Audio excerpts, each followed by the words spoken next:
क्योंकि जिस वायनाड ने उनको बचाया, जिस वायनाड ने उनको पार्लियामेंट में भेजा, सदन में भेजा, अमेठी हारने के बाद उस वायनाड को वे छोड़ रहे हैं।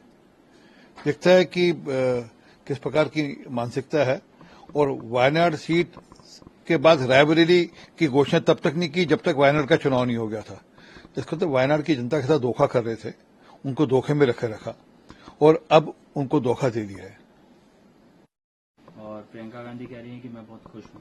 नहीं, अगर इमोशनल कनेक्शन था तो वायनाड में रहते ना। जिस वायनाड ने आपको बचाया, जब आप अमेठी से हार गए तब वायनाड ने आपको जिताया, तो आप वहां रहते और रायबरेली आप प्रियंका वाड्रा को दे देते, अगर ऐसे ही मन में आपके लिए अपनी बहन के प्रति प्यार था तो। देखिए, पानी हिमाचल से आता है, हरियाणा एक कंड्यूट है और जितना पानी दिल्ली को मिलना चाहिए उससे ज्यादा पानी दिल्ली के पास है। परंतु दिक्कत है कि पिछले 10 साल में इन्होंने पानी के ट्रीटमेंट की कैपेसिटी नहीं बढ़ाई।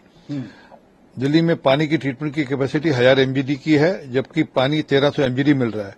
अब वो 300 एमजीडी पानी यूज ही नहीं कर पा रहे और दिल्ली की जनता पानी से त्रस्त है। अगर इन 10 साल में पैसा पानी के ट्रीटमेंट के लगाया होता तो आज दिल्ली की जनता पानी से राहत मिलता दिल्ली की जनता को। और दूसरी बात, दिल्ली जल बोर्ड 700 करोड़ रुपए मुनाफे की कंपनी थी जब इनकी सरकार आई।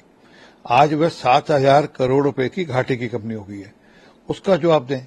ये जो घोटाला किया और जिसके चलते हुए आज दिल्ली की जनता को तंग कर रहे हैं, या दिल्ली की जनता जिसके कारण से तंग है, उसका जवाब देना कि वो घोटाले का पैसा कहां गया।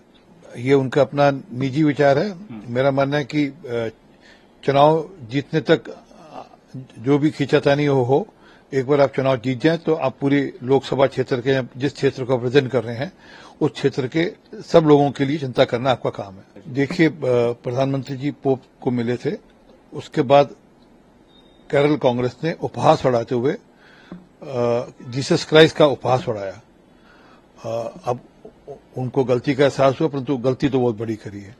उन्होंने क्रिश्चियन धर्म की जितने अनुयायी है उनका उपहास उड़ाया, जीसस क्राइस्ट का उपहास उड़ाया। असल में क्या कि अपनी छोटी राजनीति के लिए, अपनी छिछोरी राजनीति के लिए उन्होंने इस प्रकार का कृत्य किया। जब सीटें जीत जाते हैं तो सब ठीक है, जब हार जाते हैं तो ईवीएम पे ठीकरा फोड़ते हैं। अब तो जो मिड डे अखबार था जिसने वो खबर छापी थी कि ओटीपी बदल से मोबाइल पे ओटीपी आया और उसके कारण से वहां पर कोई धांधलीबाजी हो गई, उसने भी अपनी स्टेटमेंट वापस ली है और कहा कि ओटीपी का कोई सवाल नहीं उठता।